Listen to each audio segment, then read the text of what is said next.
अस्सलाम वालेकुम मोअज़्ज़िज़ ख़वातीन व हज़रात, प्रोग्राम हस्ब हाल के साथ मैं हूँ आपका मेज़बान अली मुमताज़।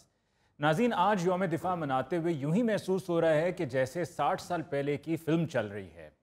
तब भी यानी कि 1965 में भी पाक अफ़वाज ने दुश्मन को नाक रगड़ने पर मजबूर कर दिया था और आज 2025 में भी भारत वही ज़ख्म चाट रहा है। वैसे अपना अली मुमताज साहब, वो जंग तो सुने 17 दिन चली थी, जी हाँ, मगर ये तो ढाई फट ही हुआ है। तो जिस तरह कहते हैं ना जी, भाई जी ही ढेले सीधे ही होने डे हाँ, दंगल मुक गया।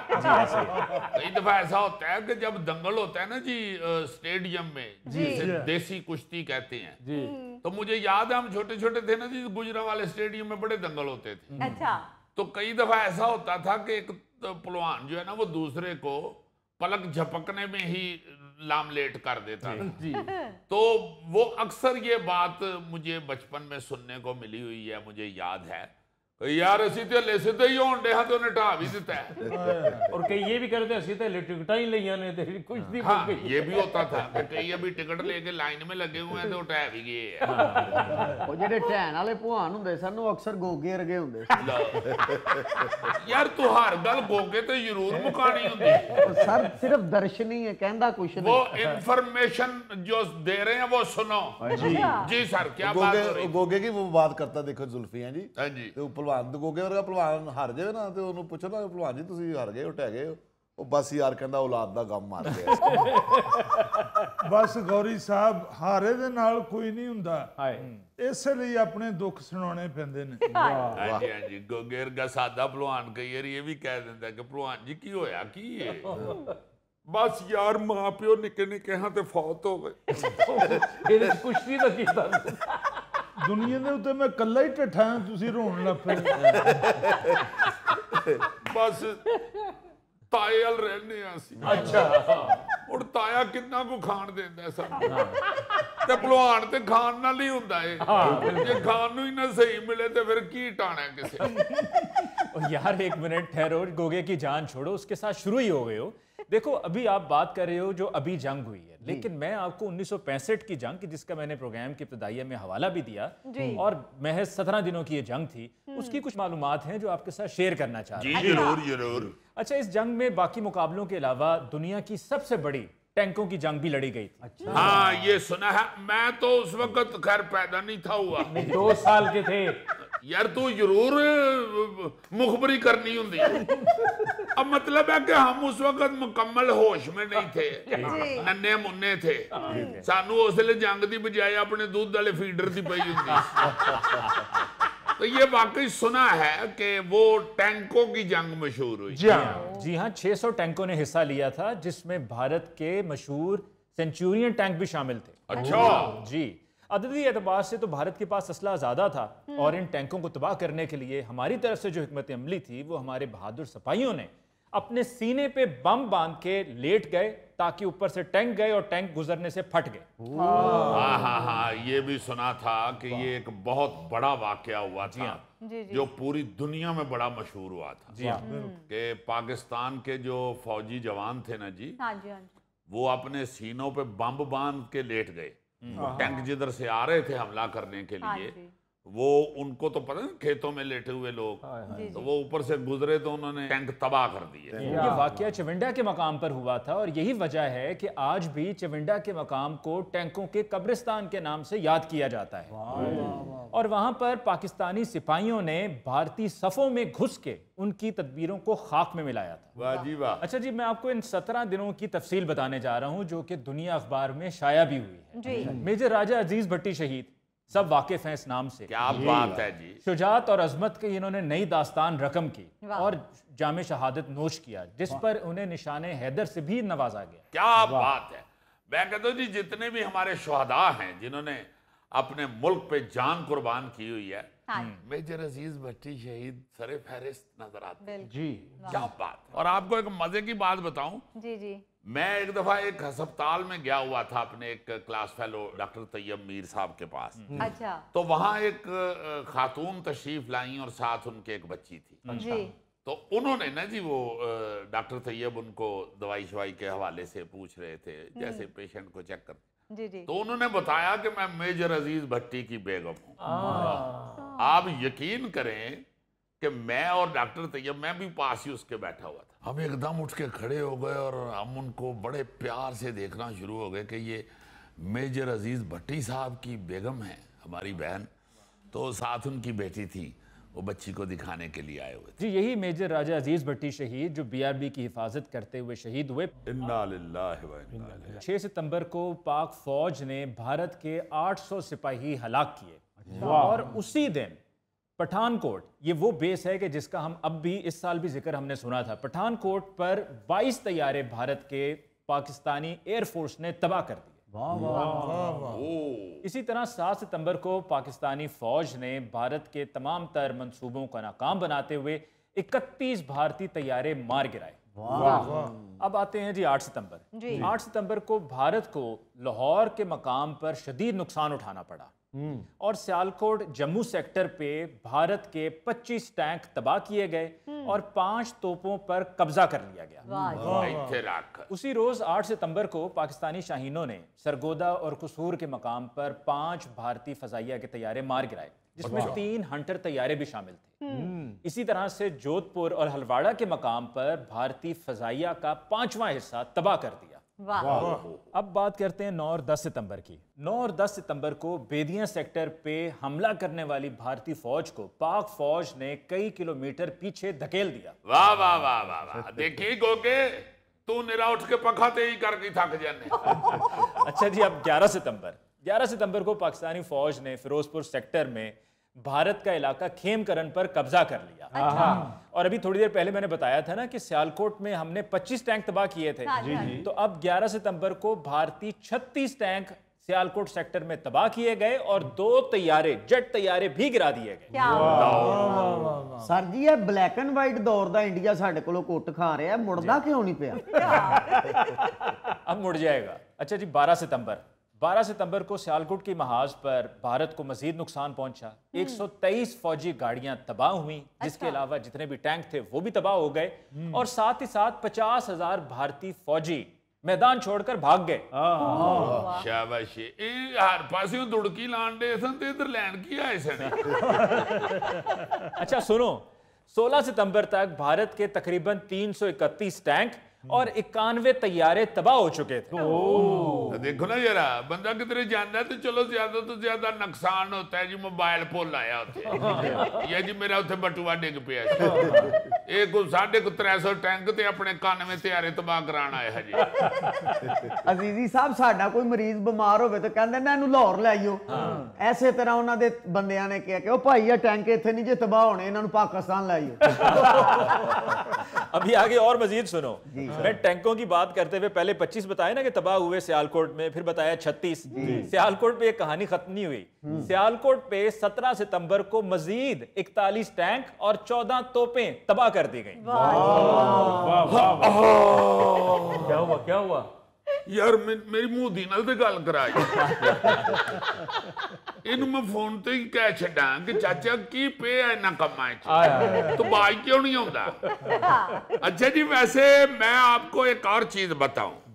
फौज हमारी तो अल्लाह के फजल से जान हथेली पे रख के लड़ती है, मगर हमारे बुजुर्ग बताते हैं कि जो 65 की जंग थी ना जी, पूरी कौम, पूरी पाकिस्तानी कौम जो थी ना, वो इस तरह इन्वॉल्व थी जंग में। ओ हो मेरी वालदा मोहतरमा बताती हैं कि हर बंदा, हर औरत, कोई ना कोई कुछ पढ़ रहे हैं, कुछ दुआ कर रहे हैं या बाहर भागे हुए हैं फौज के लिए, फौज की हेल्प के लिए। क्या बात है, भागे फिर रहे हैं। फौजी गाड़ियां कहीं नजर आ रही हैं या कहीं फौज गुजरते हुए नजर आ रही है, उनको सलूट कर रहे हैं, नारे लगा रहे हैं आम लोग। क्या जज्बा, क्या जज्बा। वाह वाह। और यहाँ मैं असल में आज आपको एक और चीज बताता चलूं। जो हमारे फनकार थे ना जी, उन्होंने जिस तरह इस जंग में हिस्सा लिया है, वो भी अपनी मिसाल आप है। क्या बात। पूरी दुनिया में इस तरह फनकारों का जज्बा अपने मुल्क के लिए नजर नहीं आया। क्या बात। जिस तरह हमारे फनकार निकले हैं ना जी बाहर, उनमें अब बहुत सारे दुनिया से जा चुके हैं जी उनमें आप देखें कि मैडम नूर जहान, फिर शौकत अली साहब मरहूम बहुत बड़ी आवाज बन के बाहर निकले, फिर अनैत हुसैन भट्टी साहब मरहूम, ओ हो मैं कहता हूं कि ऐसा ऐसा तराना ऐसा। फिर सलीम रजा साहब, सलीम रजा मरहूम जो थे, उन्होंने भी ऐसा ऐसा तराना और ऐसा ऐसा कमाल गाया जी कि पूरी कौम का लहू गरमा दिया। अच्छा, फिर इसके साथ आप ये देखें कि खालिद अब्बास डार साहब, अल्लाह ताला उनको जिंदगी से तंदुरुस्ती दे, एक कॉमेडी फनकार, वो तक जाके बॉर्डर के ऊपर शोज करते रहे, बॉर्डर के ऊपर अपने जवानों को, अपने फौज के लोगों को एंटरटेन करते रहे। और डार साहब बताते हैं कि कई दफा ऐसा हुआ कि शौकत अली साहब लेट हो गए, पहुंचे नहीं उधर, अच्छा तो मैंने तराने गाने भी शुरू कर दिए। वो बड़ा अच्छा गाते हैं डार साहब, क्या बात बड़े है। उस्ताद आदमी है, वो बड़ा कमाल गाते हैं। वो कहते हैं मैंने तराने गाने शुरू कर दी। सर डार साहब की तो आवाज ऐसी कि बगैर माइक के ही हमसाया मुल्क तक पहुंची होगी। हाँ जी, नाल गांधी इंजन भी कर दे। फिर मसूद राना साहब उस वक्त का एक बहुत बड़ा नाम। अब मेहदी हसन साहब के तराने तो आज तक दिल के साथ धड़क रहे, दिल के साथ, ओए होए होए होए। मतलब ये वो लोग थे जो अपने दौर के उस वक्त के बड़े महंगे फनकार थे। क्या बात। मैडम नूर जहान साहिबा की मैं आपको अभी तफसील बताऊंगा, मेहदी हसन साहब, अच्छा ये वो फनकार थे जिनको पूरा इंडिया भी जानता था, पूरा इंडिया जानता था, जी जी जी और उनका फैन था। जी, ये शौकत अली साहब और मसूद राणा साहब ने कहा है कि साथियों मुजाहिदो जाग उठा है सारा वतन। हाँ, और पूरा इंडिया उनका फैन था। उसके बावजूद जब जंग शुरू हुई है तो ये इस कदर दलेरी के साथ, मजबूती के साथ अपने फौज के साथ खड़े हुए हैं कि फिर इनके तराने इधर से गायब उधर गए। अच्छा, मैंने इसी हवाले से आज इमदाद अली साहब हमारे बड़े कमाल फनकार और बहुत बड़े उस्ताद हैं, इस वक्त बड़ा नाम है इनका। इनका जो बैंड का ग्रुप है ना जी, उसका नाम है न्यू बाऊ बैंड, तो बड़ा कमाल काम कर रहे हैं। तो सबसे पहले मैं इमदाद साहब से रिक्वेस्ट करूंगा कि हमें वो वाला तराना जो आज भी सुने तो पूरी कौम जो है उसका लहू गर्म हो जाता है, जो लिखा सूफी तबस्सुम मरहूम ने था। देखे ना, उस वक्त के बहुत बड़े उस्ताद, फैज अहमद फैज, वो बड़े बड़े जो नामवर लोग हुए हैं उनके उस्ताद, और गवर्नमेंट कॉलेज के प्रोफेसर जी, एक लेजेंड बहुत बड़े, वो तराने लिखने शुरू हो गए। और उनका वो तराना जो आज भी सुने तो पूरी कौम का लहू गर्म हो जाता है, ए पुत्र हटाते नहीं। जरा इमदाद साहब वो प्लीज क्लारनेट पे हमें सुनाइए।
जी, आप बात कर रहे थे जंग में फनकारों के हिस्सा लेने की। हाँ जी, फनकारों ने तो इस कदर जज्बे के साथ हिस्सा लिया था इस जंग में। अच्छा। जैसे ही रेडियो पाकिस्तान लाहौर से भारतीय हमले की खबर नशर हुई है ना जी, हाँ जी, हाँ जी। उसके फौरन बाद नायसन भट्टी साहब मरहूम की आवाज में फिल्म चंगेज खान का एक नगमा था, तराना कह लें, ऐ मर्दे मुजाहिद जाग जरा वक्त शहादत है आया।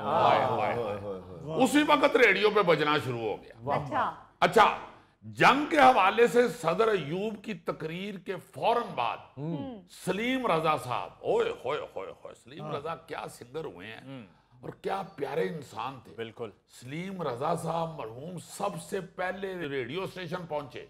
अच्छा। और बिला मुआवजा अपनी खिदमात पेश करने का ऐलान किया। और सलीम रजा साहब ने सबसे ज्यादा मिली नगमे रिकॉर्ड करवाए, जिनकी तादाद 22 थी। 22। अच्छा। जिनमें ए हवा के राहियो बादलों के साथियों महमूद शाम साहब का लिखा हुआ, फिर उठो उठो मुजाहिदो हाँ खुदा का नाम लो क्यूम नदर साहब का लिखा हुआ, फिर तारक एक जर्नैल हमारा फतह किया स्पेन को जिसने, ये भी क्यूम नदर साहब का लिखा हुआ, फिर तौहीद के मतवालो बातिल को मिटा देंगे, ये हबीब जालब साहब का लिखा हुआ। अच्छा। फिर जंग के मैदान तेरे सेहन चमन से कम नहीं, ये जहीर कश्मीरी साहब का लिखा हुआ। क्या बात। फिर एक मिली नगमा सलीम रजा साहब ने किश्वर नाहीद साहिबा का लिखा हुआ गाया, ए अर्ज़े सियालकोट तुमको मेरा सलाम। फिर नासिर काज़मी साहब का एक नगमा जो उन्होंने मेजर अजीज भट्टी शहीद को खराज अकीदत पेश करते हुए लिखा था, जी। तू है अजीज मिल्लत निशान हैदर। क्या बात है। अच्छा, एक और आपको बड़ी मजे की बात सुनाऊं जी।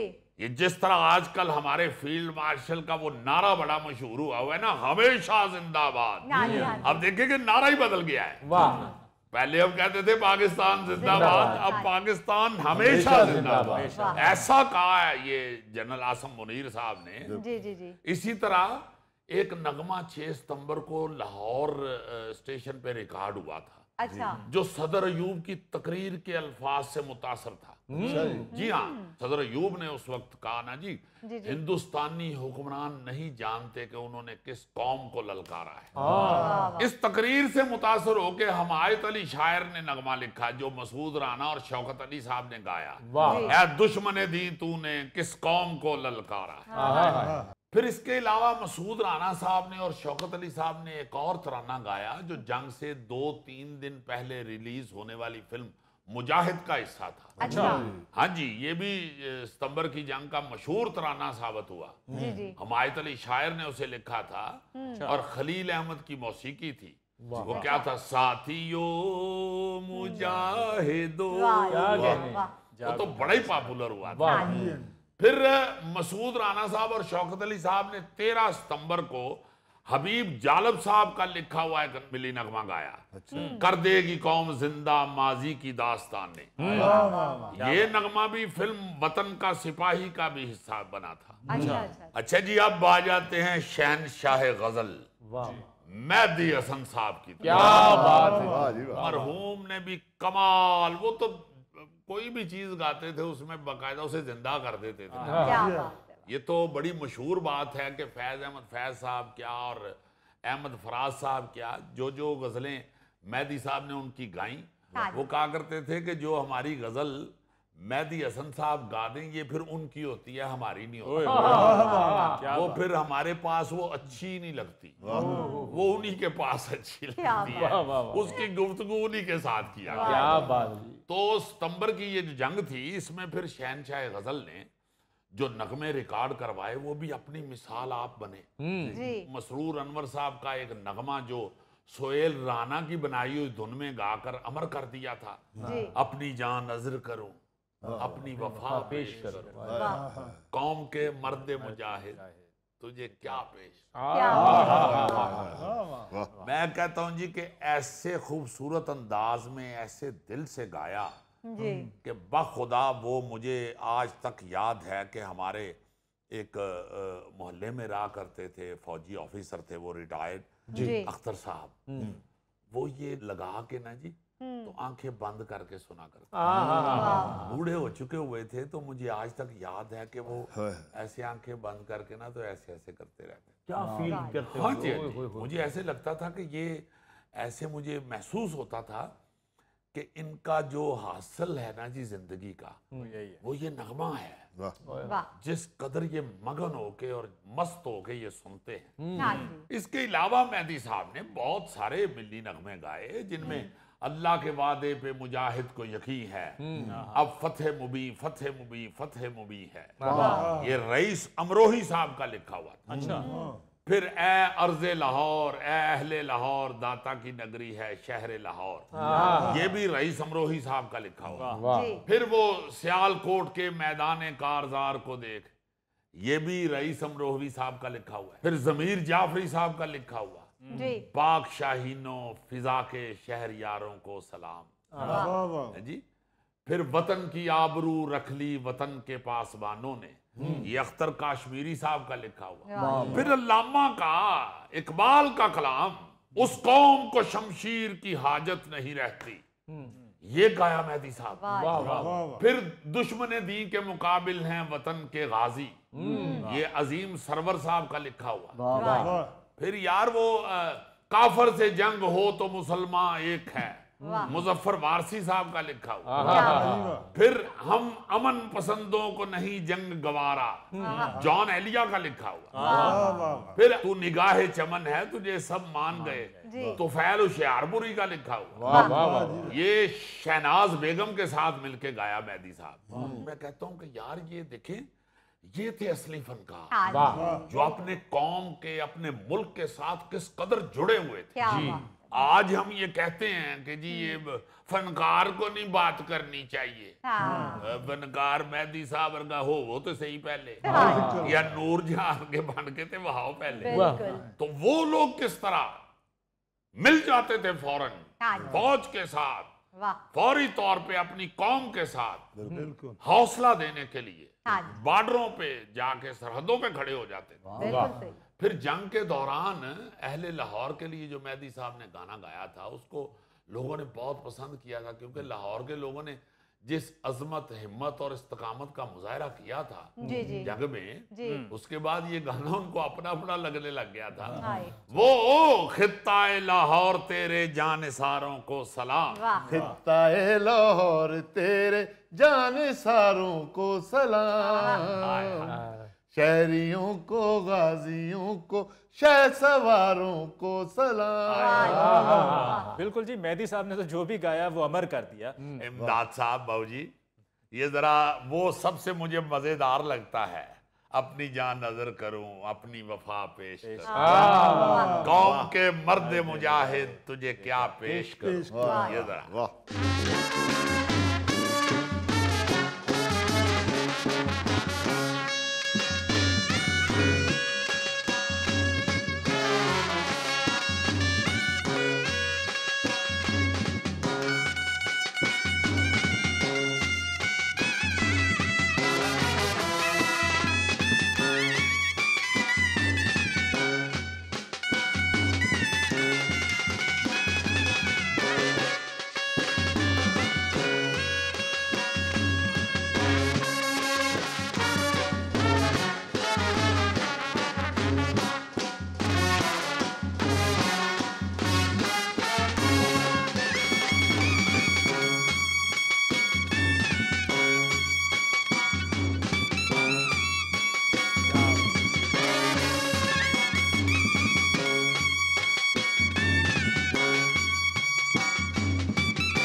अच्छा यार, ये भी मैं ब्रेक में सोच रहा था कि फनकार कितने अजीम लोग थे, अजीम फनकार थे, कितने मुहिब वतन थे कि इन्होंने जंग में अपनी पाक फौज के साथ मिलके, मतलब शाना बशाना उनके ये जंग लड़ी। हाँ मैं कहता हूं जी कि बाकायदा अपने कौम और वतन से और अपनी धरती से इश्क किया हुआ है इन लोगों ने। वाह आप देखें ना जरा, अच्छा आप यौम दफा के हवाले से या जज्बा हुब्बुल वतनी को परवान चढ़ाने के हवाले से अगर किसी शख्सियत को खराजे तहसीन पेश करना चाहे ना जी, हाँ जी तो वो फिर आपको कहूँ बताऊंगा तो आप भी हजूर मौसीकी के बड़े जानू आदमी हैं जी जी जी आप कहेंगे कि बिल्कुल ठीक है जी। सोहेल राणा साहब, क्या बात, होए होए होए होए, क्या बात।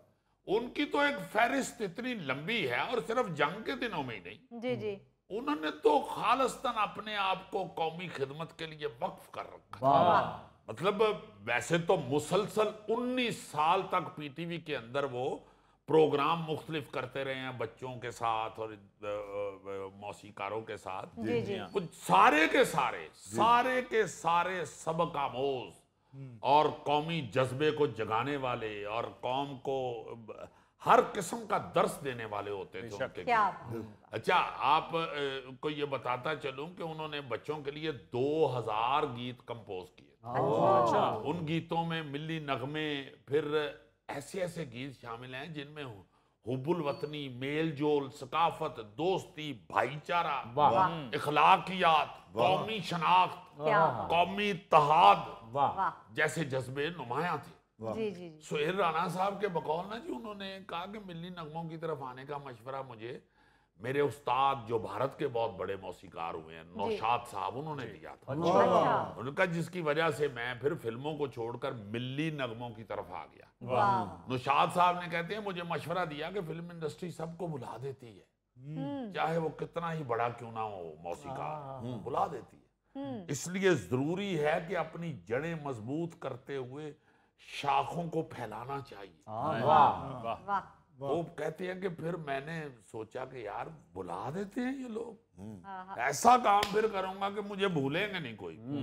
और आज भी उनका जगह जगह उनका बनाया हुआ जो है ना जी म्यूजिक वो बज रहा होता है। जी और फिर मिल्ली नगमे तो ऐसे ऐसे कि मतलब सोनी धरती अल्लाह रखे, कदम कदम आबाद, सोहेल राणा साहब, तेरा पाकिस्तान है ये मेरा पाकिस्तान, सोहेल राणा साहब, जीवे जीवे जीवे पाकिस्तान, सोहेल राणा साहब। फिर दिया जलाए रखना, सोहेल राणा साहब। ये देश हमारा है, सोहेल राणा साहब। सूरज करे सलाम, ऐ निगारे वतन तू सलामत रहे, तेरी वादी वादी घूमूं, मेरा कोना कोना चूमूं, मैं भी पाकिस्तान हूँ तू भी पाकिस्तान। ओह माय गॉड, मतलब हैरान कुन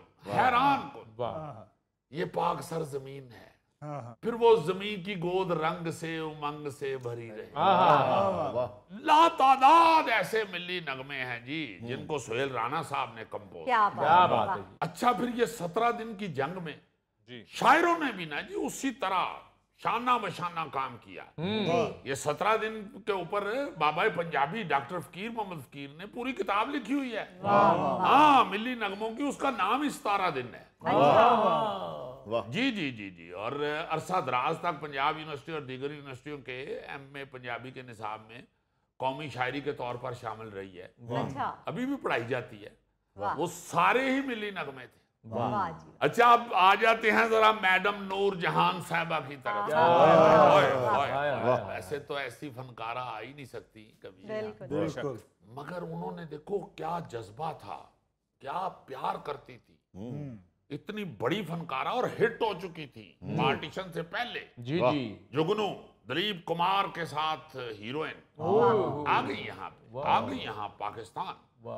तो आपको उनके हवाले से भी चंद चीजें बताता हूँ, आप बड़ा मजा लेंगे। सबसे महंगी गुलूकारा थी उस वक्त 65 में 4,000 रुपए लेती थी एक गाने के, मगर उन्होंने वतन की मोहब्बत में 10 नगमात बिला मुआवजा रिकॉर्ड करवाए। क्या बात। और रेडियो स्टेशन लाहौर को ही अपना ठिकाना बना लिया। हाँ, बड़ा दिलचस्प वाकया उनका तो। वो कहती हैं कि मैंने सोचा कि इस मुश्किल वक्त में कैसे अपने मुल्क के काम आ सकूं, तो मेरे पास नामवर मौसीकार हसन लतीफ भाई बैठे हुए थे। अच्छा। मैंने रेडियो फोन किया और बताया कि मैं नूर जहान बात कर रही हूँ और मैं अपने वतन के लिए अपनी आवाज का नजराना पेश करना चाहती हूँ। हंसी की बात यह है कि वो जिन्होंने फोन उठाया उनका नाम भी आपको बताता हूँ। उसने समझा शायद कोई मजाक कर रहा है, उसने फोन बंद कर दिया। मतलब मैडम नूर जहान का एक रोब और दबदबा और वकार इस तरह का था कि वो सोच में ही नहीं उसको आया कि वो खुद इस तरह फोन कर सकती सही। वो स्टेशन डायरेक्टर थे शमसुद्दीन भट्ट साहब। अच्छा। वो उन्होंने सुना, उन्होंने समझा अफरा तफरी का आलम था उस वक्त, उन्होंने कहा को मजाक कर रहा है, उन्होंने बंद कर दिया। अच्छा, थोड़ी देर बाद मैडम नूर जहान खुद रेडियो स्टेशन पहुंच गई। अच्छा। मैं कहता हूं जी वहां अफरा तफरी मच गई। फिर सीनियर प्रोड्यूसर आजम खान साहब की ड्यूटी लगी कि वो मैडम के साथ काम करें। अच्छा। आजम साहब कहते हैं कि मेरे यहाँ ढोल सपाइया वाला नगमा 6 सितंबर ही को सूफी तबस्सुम साहब ने लिखा। उसी वक्त सलीम इकबाल साहब ने उसकी धुन बनाई और उसी वक्त मैडम नूर जहान ने गाया, फिर हटी वहां से। उतनी देर बैठी रही उधर। क्या बात। मेरे यहाँ ढोल सपाइया तेनों रब दियां रख। और जब ये फिर नशर हुआ दौड़ा लग गई हैं। क्या शख्सियत हुई है मैडम नूर जहान, क्या प्यारी शख्सियत और क्या प्यारी आवाज। आज तक देखे ना आप, लोग एंटरटेन हो रहे हैं उनकी आवाज से, उनके फिल्मी गानों से, उनके गाए हुए जितनी भी मिली नगमे तराने, हर चीज। क्या बात है। तो मैं कहता हूँ कि जरा ना जी मैडम नूर जहान को भी ट्रिब्यूट पेश आज करना चाहिए। क्या बात। और इमदाद साहब, बाबूजी, मैडम नूर जहां का कोई फिल्मी गीत सुनाए। हाँ।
आपका बैंड कब शुरू हुआ था? ये सर हमारे बुजुर्गों ने 1924 से 1924 जी हमारे दादा मरहूम नबी बख्श वाह उन्होंने शुरू किया। जी सर।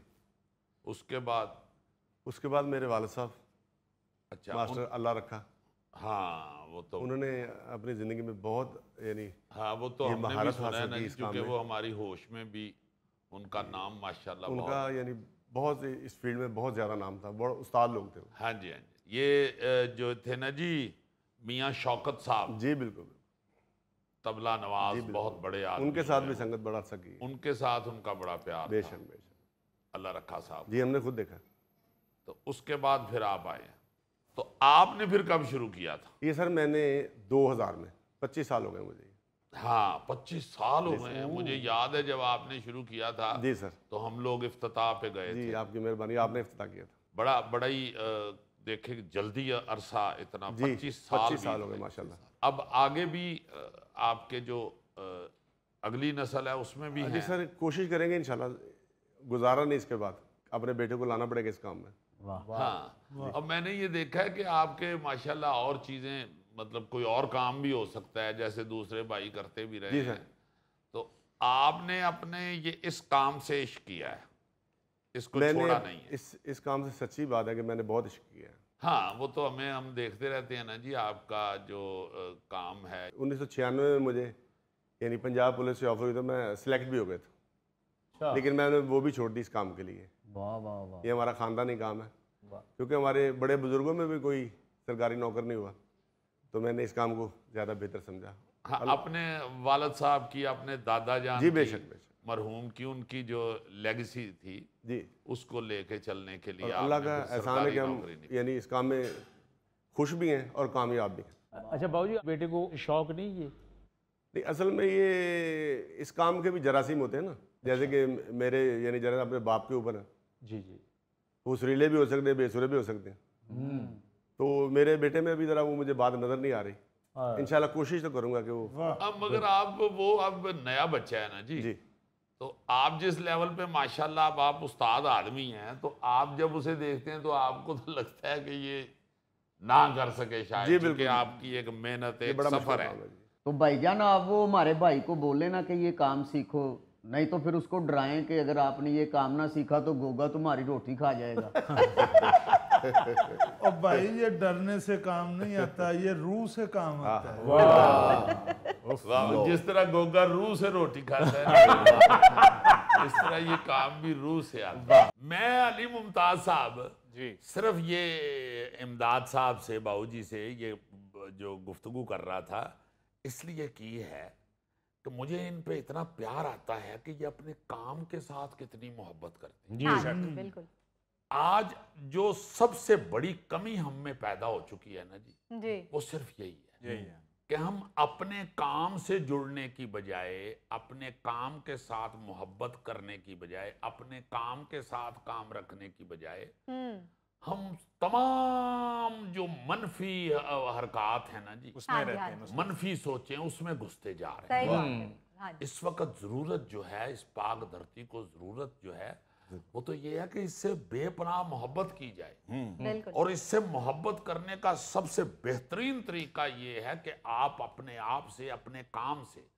जिस जॉब पे आप हैं, हाँ जी। जिस शोबे में आप हैं, उस शोबे के साथ, उस अपने काम के साथ मोहब्बत करें। प्यार करें। और नस्ल दर नस्ल मोहब्बत करने वाले लोग हैं ये अपने क्या काम बात से। है। बेशक। हमें सीखना चाहिए ऐसे लोगों से कि देखो यार, हाँ जी। ये किस तरह अपनी लेगेसी को लेके आगे चलते हैं हाँ। और किस तरह अपने काम की फिक्र में रहते हैं कि इसे कौन आगे बढ़ाएगा, कौन इसे अच्छा करेगा। बिल्कुल सही। तो ये जो मुल्क दिया है हमें कायदे आजम ने, और इलामा इकबाल की जो सोच का जो सब्र हमें अल्लाह ताला ने दिया है, जी जी जी।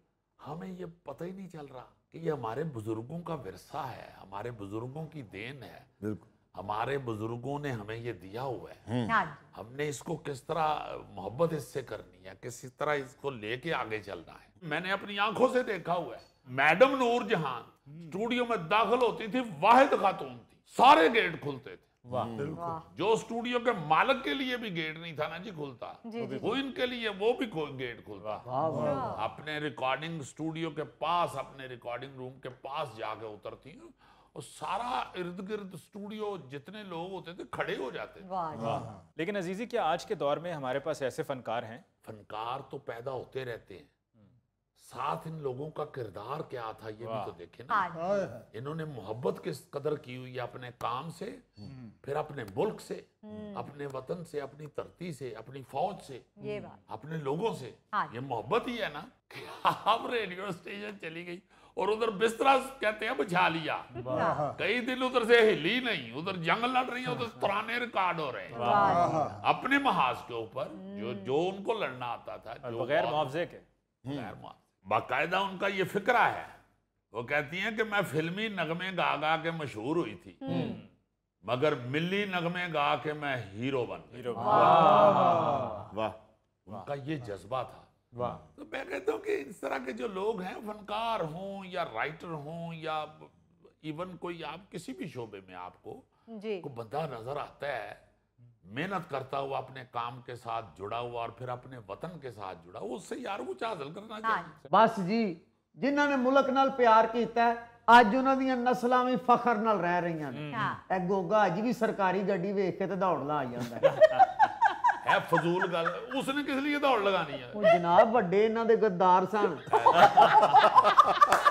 यार बहुत ਤੇਰੇ ਨਲਾਇਕਾ ਵੱਡਿਆਂ ਨੇ ਕਿਹੜਾ ਲਾਮਾ ਇਕਬਾਲ ਸਾਹਿਬ ਦੇ ਕੋਲ ਬਹਿ ਕੇ ਨਜ਼ਰੀਆ ਪਾਕਿਸਤਾਨ ਲਿਖਵਾਇਆ ਸੀ? ਇਹਨਾਂ ਦੀ ਲੜਾਈ ਨਹੀਂ ਮੁੱਕ ਸਕਦੀ। ਇਹ ਗੋਗੇ ਦਾ ਬੜਾ ਕੰਟਰੀਬਿਊਸ਼ਨ ਹੈ ਜੀ ਮੁਲਕ 'ਚ। ਜਿੱਥੇ ਵੀ ਸਰਕਾਰੀ ਜਗ੍ਹਾ ਚੌਲ ਵੰਡੇ ਨੇ ਗੋਗਾ ਪਹੁੰਚਿਆ ਉੱਥੇ। ਗੌਰੀ ਸਾਹਿਬ, ਤੁਸੀਂ ਅੱਜ ਵੀ ਪਾਰਟੀਸ਼ਨ ਦੀਆਂ ਬਲੈਕ ਐਂਡ ਵਾਈਟ ਫਿਲਮਾਂ ਚੁੱਕ ਕੇ ਵੇਖੋ, ਉਹਦੇ 'ਚ ਮੇਰੇ ਦਾਦਾ ਜੀ ਨੇ ਪਹਿਲੀ ਆਵਾਜ਼ ਲਾਈ ਸੀ, ਅੱਜ ਮੁੱਕ ਗਈ ਏ ਗਮਾਂ ਵਾਲੀ ਸ਼ਾਮ। ਵਾਹ ਵਾਹ ਵਾਹ। ਅਰੇ ਆਵਾਜ਼ ਉਹਨਾਂ ਨੇ ਕੋਈ ਦੇਗ ਪੱਕਦੀ ਵੇਖ ਕੇ ਲਾਈ ਸੀ। ਇੰਜ ਗੱਡ ਟੁਰੀ ਤੇ ਆਵਾਜ਼ ਆਈ, ਰੋਕੋ ਮੁੰਡਾ ਥੱਲੇ ਡਿੱਗ ਪਿਆ ਜੀ। ਰੋਕੇ ਤੇ ਗੋਗਾ ਹੋ ਗਿਆ। अजीजी फजूल बातें ना करो। अजीजी, तुम तो 1965 में पैदा नहीं हुए थे, वरना मैं तुमसे जरूर पूछता कि तुमने तब क्या किया था। नहीं यार, मैं पैदा हो चुका था, मगर मैंने आपको बताया ना, मैं अपने फीडर के साथ गुत्थम गुत्था। अच्छा जी, ये बड़ा प्यारा दिन है, बड़ी ही मजे की यादें ताज़ा हुई हैं। वाह वाह वाह। तो ये इसीलिए ना जी हमने ये खास शो 6 सितंबर का किया है हाँ कि अपने बच्चों को ये बताया जाए बिल्कुल कि किस कदर मेहनतों के साथ, किस कदर जज्बे के साथ ये मुल्क हासिल हुआ और इसकी हिफाजत फिर कर रहे हैं। जी हाँ इसकी हिफाजत भी किस कदर जज्बे के साथ कर रहे हैं। बिल्कुल सही हमारी पाक फौज, हमारे बड़े किस कदर जज्बे के साथ इस मुल्क के साथ जुड़े रहे हैं। वाह तो बाबू जी, आखिर पे जरा वो जो हमारा तराना है जिसमें मुल्क के लिए दुआ की गई है, सोनी धरती अल्लाह रखे, वो जरा प्लीज। वाह वाह। क्या बात।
वाह वाह वाह वाह। नाज़रीन, इसके साथ ही आज के प्रोग्राम हस्बे हाल का वक्त खत्म हुआ चाहता है। अपने मेज़बान अली मुमताज़ को दीजिए इजाज़त। अल्लाह निगहबान।